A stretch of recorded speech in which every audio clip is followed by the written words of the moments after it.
I'd like to ask, why did you come to? We came to South Korea as an election monitoring team to try to encourage a fair, transparent election with integrity here in this emergency presidential election coming up on June 3rd. But there are broader issues because I know Grant's been working on election integrity in South Korea since the 2020 election. And so he's been involved with that for quite a while, really when a lot of these things were starting. So I think that's basically why we're here. How are you going to monitor the Korean election system? Well, yeah, I think one of the foundations for any election is transparency and accountability. And I think one of the best documents for that is the 2014 Carter Center for Democracy Manual on Elections. And that's simply what we're following is the best practices out of that manual. It's really, elections should be as simple as possible. Mm-hmm. They should have absolute clarity. They should have accountability. They should have the right of the citizen to ask questions about the election. I think there's a challenge with South Korea. Like America, they've made the process way too complicated. Way too complicated. It does not need to be. Taiwan is the model. It's simple, simple, simple. Simple is good. Anytime somebody tries to make it complicated, that's actually one of the best practices out of the Carter Center is an overly complex, dark, murky system that nobody really has access to. That is a red flag of concern. But we are planning to reach out to the NEC and other pertinent folks here and to try to have a chance to examine what is happening and to give them an opportunity to be able to show us and hopefully be able to, if they can give us evidence of what they're doing in terms of good practices, that would be fantastic. But we are dependent to an extent on how much access we're given or not. So, Mr. Newsham, you said you've been working in Korean election integrity since 2020, right? Sure, I got involved in this topic in 2020 when I was asked to look at allegations of electoral fraud, wrongdoing in the April 2020 National Assembly elections. And I came to Korea actually skeptical that there was anything that serious that had happened, because elections often have surprising outcomes. We see these all the time in America. And there's the famous picture of Harry Truman holding a newspaper that says Dewey wins. And it was just a completely unexpected outcome, probably for everyone, including Harry Truman. But the point is that, and none of you would remember this because I think I was just barely born, and not quite, but it shows just how surprising outcomes can be. And it doesn't mean that there's been electoral wrongdoing of any sort. So I came skeptical,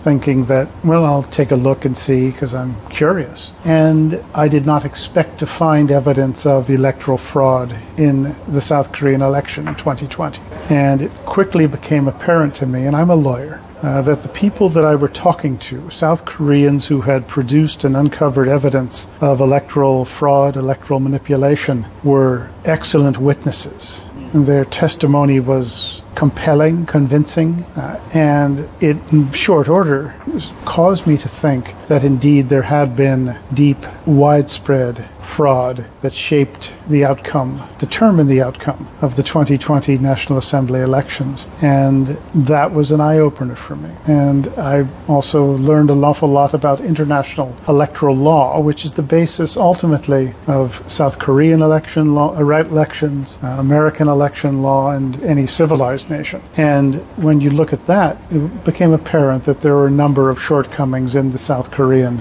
electoral process, not just the day of voting, but the entire process, from choosing candidates, informing a public, voting, and then post-election challenging the results, having the results reviewed quickly. And there were many problems. And this was an eye-opener for me. It was a huge surprise. And I have followed it ever since, to include the election where President Yoon was elected, most recently the National Assembly elections, and have not changed my mind at all, that there still are serious problems with the South Korean electoral system.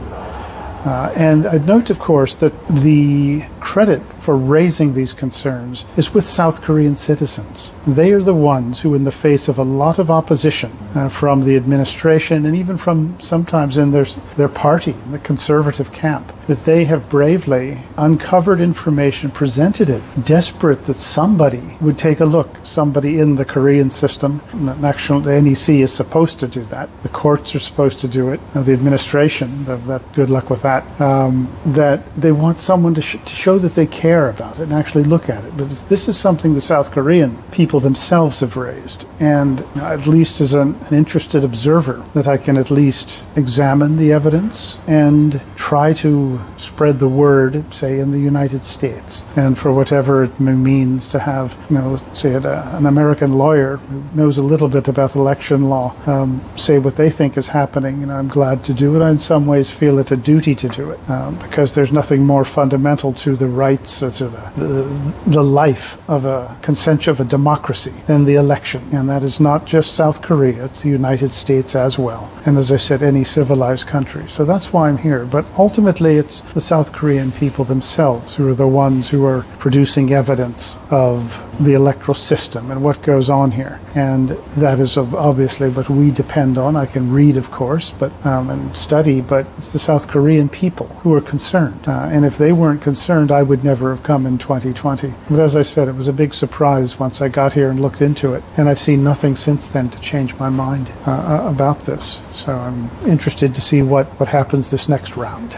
Some people don't believe it. Well, okay, I don't know about this. I no longer work for the U.S. government, and I don't have access to the clearance level for this thing. I would say that the Chinese are pervasive. We are worldwide undergoing what's called Salt Typhoon, which is a worldwide Chinese assault on critical infrastructure, not just the U.S. We had a great power outage in Spain and Portugal, much of Europe. This is Chinese preparation for war. They are pre-placing malware in critical infrastructure. In America, we've had a number of air traffic issues. I'm not saying those were caused by Salt Typhoon, but it is awfully suspicious of what's going on. So Salt Typhoon has been well known. Salt Typhoon started from Volt Typhoon, which kicked off in January of 2023 when Microsoft noticed Chinese malware in Guam, which is an important U.S. facility, especially for defense of the Western Pacific. But it's very simple. The Chinese are in a full-blown worldwide cyber blitz. And anybody who says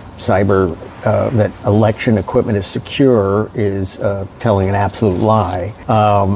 Everything has been broken into, and I can tell you from my experience having to work multiple breaches, everything has been broken into. There's no reason that election machines cannot be broken into. So the simple answer to your question about the Chinese, I don't know about that. And honestly, I was skeptical of it from the beginning. From when I heard people talking about that, I didn't really believe it. And because I also thought, if it's true, how would people get the classified access to be able to know that that's true? Handling of large numbers of foreign nationals like that is a big deal, whether it's handled via military means or intelligence community means. That would have been a huge deal. I'm no longer in government. I wasn't there, but I can tell you, having had handled situations like that, that is a huge legal and logistical issue handling. So I do not sure something like that would have consumed a huge amount of resources inside the U.S. government to accomplish something like that. I would be astonished if that was true. Unfortunately, I think it is people grasping at straws in this case. But the risk and possibility of Chinese hacking, electronic manipulation of the South Korean electoral hardware and system, I think that is a real threat. And I think that I'd be astonished if that did not happen. I think that Chinese hackers could get into the NEC system, the network, at least as it was in 2020, without breaking a sweat. I think you could probably have a Chinese high school class actually take it on as a project, and they would have run wild. And keep in mind that has it gotten better since then? Well, before we get to that, you'll recall that when it was raised to the NEC that there was Huawei equipment in the NEC system, their response was, it's irrelevant. Yeah. And which is obviously it's either complicity or just breathtaking stupidity. Neither's very nice. And then you have, however, if you fast forward a little bit to, I think it was October 2023, where the NIS had the occasion to actually conduct penetration tests on the NEC network. And this came about because it was proven that North Korea's Lazarus network, Lazarus group, had gotten access, had breached NEC, I think it was at least 5 times. So the NIS did a test, and they came out that they easy access ran wild, and they listed the things that they could do to change, adjust the workings of the system and to affect an electoral outcome. And this is about as damning evidence as you can find that your system is wide open. And if the North Koreans could get in there, if NIS could get in there, you can bet the Chinese can get in there, because they have gotten into every U.S. system. You'll remember that during the Obama administration that they got into the Office of Personnel Management and stole something like 20 million plus personnel files of people, Americans, who have applied for security clearances. They took it all. And as I say, the South Korean electoral network is just easy pickings, as we would say in the United States, and I don't see the evidence that it's been tightened up. So I would be, unfortunately, I would be very surprised if there was not Chinese access to it that has in fact shaped electoral outcomes. One hates to say it, but one is, especially if you consider that we know what the Chinese are capable of, what they've done to us, and yet we are told, South Koreans are even told, there's nothing to worry about. Don't worry about it. It's groundless. It's baseless charges. Well, you would think that of every single computer network or system in the world, there's a force field around the South Korean one that prevents the Chinese from getting into it. Now, that obviously defies common sense. So that, I think, is just how serious a situation exists and still exists. One hates to say it, but at least it's not hard to figure out here. Yeah, we just had the report of Chinese remote access in solar panels. Okay, remote access is almost every, I'm looking at that battery, I'm looking at that phone, I'm looking at the microphone, I'm looking at that phone. Every one of those devices, I guarantee you, has a remote access capability. Now that is put in from a design feature so you can do remote maintenance monitoring from operating a broad worldwide network. That makes sense. But guess what? That can also be used for bad purposes. So it can also be, commands can be sent. At one point in time, Apple's profits were down, and they remotely turned off peripherals that were not Apple products around the world. Okay, it could be done. I mean, so almost every piece of electronic equipment always has what's called remote maintenance monitoring, which can also be used for bad reasons. So it's just total foolishness for anybody to say. I guarantee you, every componentry inside the election machine has remote maintenance monitoring capability. It makes sense from a design perspective, but it can also be misused. That's what's going on. We found the Chinese in the solar panels. They can turn it off. You can do all kinds of funny things you didn't even think about. It's pervasive, and we should always presume the cyber threat is inside. Always presume they are already inside, and then find them as fast as possible and eject them as fast as possible. So in the first Trump administration, both Huawei and ZTE were basically cut off. Mm-hmm. Any similarity would you like to say between the 2020 U.S. presidential election and Korean recent elections?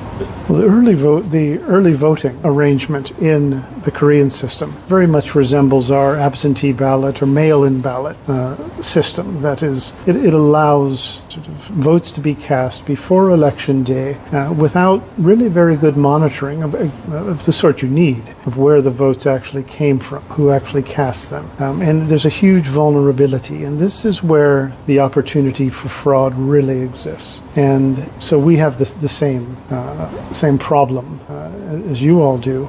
Additionally, if you look at this as a broader the electoral process as something broader, that you saw in the 2020 National Assembly elections that there was before that the Moon Jae-in administration had basically stilettoed or basically gone after the mass media and tried to bring it under control, so that if you were against the Moon administration, pro-conservative, well, you're going to get tax audits, you're going to be sued for libel, and you're putting pressure under this. This media does not cover the candidates, the issues, the way it otherwise would. And so you're limiting the access of people to information on which to cast their vote. This isn't often thought of as part of the electoral process, but it is. America, we had the same thing, where people were getting canceled. President Trump was kicked off of X. You just couldn't get the voice out. If anyone mentioned that anything, there was potential problems with the voting, you could get arrested, you could get censored, ostracized, and so you saw the pre-voting. You saw the administrations putting pressure on, as I said, the media is just one example, but also on citizens who were calling for an honest election, and that was an effect. And then the day of voting, obviously in America we had there were serious concerns raised that were never actually resolved. And then after that, people who raised that were called election deniers. They were sued, lost their law licenses. Well, what happened in South Korea to people who raised claims of electoral fraud? It wasn't very nice. Additionally, courts refused to actually hear these cases on the merits. And in South Korea, the courts generally didn't even get around to looking at it. So there was never any fair inquiry into allegations of electoral fraud. And so all of these things, you saw it in South Korea, you saw it in the United States, you actually saw it happen first in South Korea. There's obviously problems with electronic voting, which has gotten American companies sued for just saying there are problems with it. Right? And same thing with South Korea in terms of the electronic voting, where you had these statistically improbable outcomes. And one of the things that I remember very well is when I looked into this in 2020, that there was a gentleman who was a former head of KAIST, K-A-I-S-T, who said he had tried to figure out how to explain the outcomes, and these were particularly from the early voting, and he said he couldn't figure it out. And what he said was either God did it or it was rigged. Those two options. And this is certainly somebody who knows something about statistics, about math. So you had to take that very seriously. So there's similarities, there's some differences, but both systems have had some very serious problems. And citizens have tried to raise these issues, and they have faced opposition. Not just opposition, but threats and punishment. And they've made their lives very, very much different. It's something of a catch-22, right? In the sense that people ask, what evidence do you have, right? But if those who can provide that evidence are unwilling to provide that evidence, and they say, nothing to see here, it's irrelevant, it's immaterial. In the U.S., there were a couple legal doctrines that were misapplied, in my view, to not get to the merits of the case.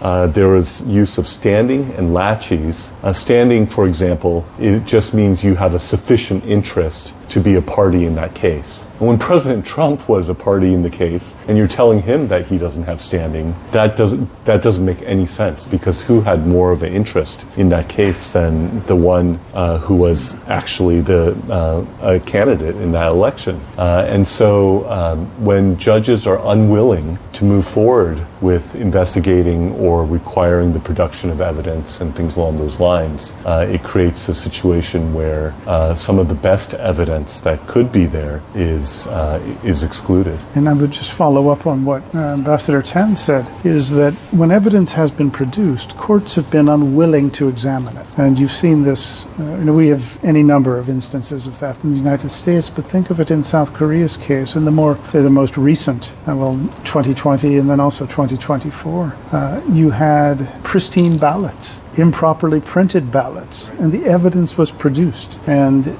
was never examined. And rightfully, no wonder citizen confidence in the system is lagging. And one of my favorites is the more recent one, where you had as NEC provided an excuse for the pristine ballots, that stacks of them. They said, well, it's a special paper that when you crumple it, it comes back so it looks perfectly new. To me, that shows, I think, at best a contempt for the South Korean citizens to think that they would go, oh, okay, that's a wonderful explanation for this. And I would like to see an examination of that, say, on national television, sort of test out this sort of snapback paper. Maybe they should get a patent for that if they actually did invent it. So it's but it is the evidence that has been raised. And other things, and you've seen it in both cases, both the National Assembly elections in particular, has been the speed at which early voting takes place. You can actually calculate the number of votes at a voting site and the time that the site is open. And in order to have that many people vote, remember there's one polling station where you'd have to cast a vote every 4.2 seconds, which means that people are running in at the speed of like Olympic sprinters and dropping off their votes.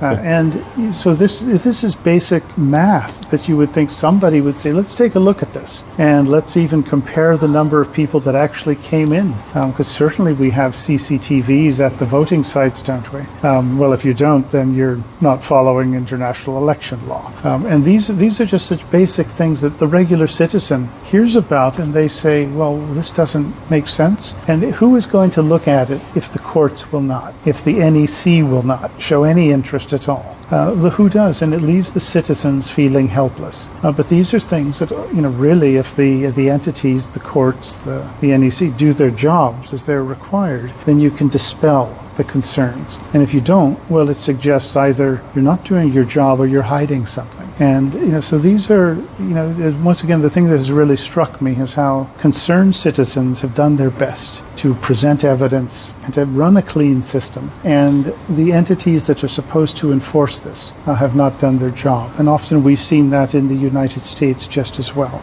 So this is nothing peculiar. In some ways, we owe South Korean citizens a debt of gratitude for having had the nerve to raise these issues and to at least give us a chance clean up our own systems as well. So that's how it would look to me. Yeah, the South Korea, especially with this election, is going through in 60 days what we had 4 years to address in America. So, but basic issues, again, the right of the citizen to raise a question and not be canceled. It was lawfare. It was weaponization of government. That's what South Koreans are going through right now. That is not how a constitutionally based democratic republic should behave. That's wrong. But that's what you're going through right now, and it's what we had to go through for 4 years. But we were relentless in coming back over and over again to address these issues. But it is the fraud in America is at the county level. We have 3,300 counties across the 50 states, and you have to hold these officials accountable. And the reason they all say there's no fraud is because if they open their facilities, if they allow inspection and fraud is found, well, it throws everything into question. You just have to be relentless about this and ask over and over again. And you're going to get canceled. You're going to have lawfare against you. You just have to be relentless coming back. Well, Cho Nam-gil himself has experienced lawfare,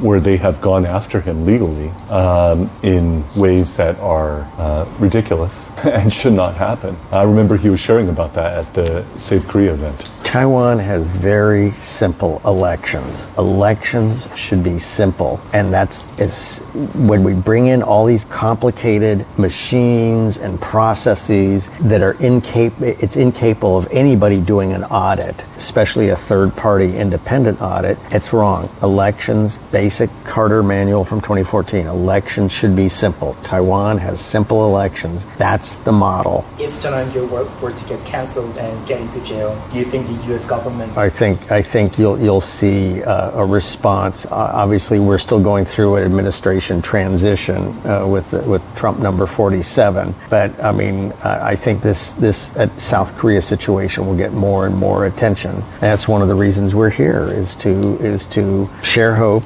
share our best practices, be election observers, and also report to South Korea and the U.S. on what's going on here. You know, when I was doing a YouTube broadcast myself with Secretary Pompeo, he was reflecting on, you know, we served together in the first Trump administration. He was reflecting on how we failed in regards to Hong Kong and how Hong Kong was crushed on our watch. And that was something that he noted was one of our failures. And I would hate to see Korea become like another Hong Kong. And the people who are brave and intelligent and are speaking out, like Chun Ang-gil, if anything, I think he should be testifying before Congress, that he should be, you know, letting people in the U.S. government who are in high positions know what is going on. I would love for that to be the case. And I would be pleased to see if the U.S. would be willing to not let him rot in prison, as they say.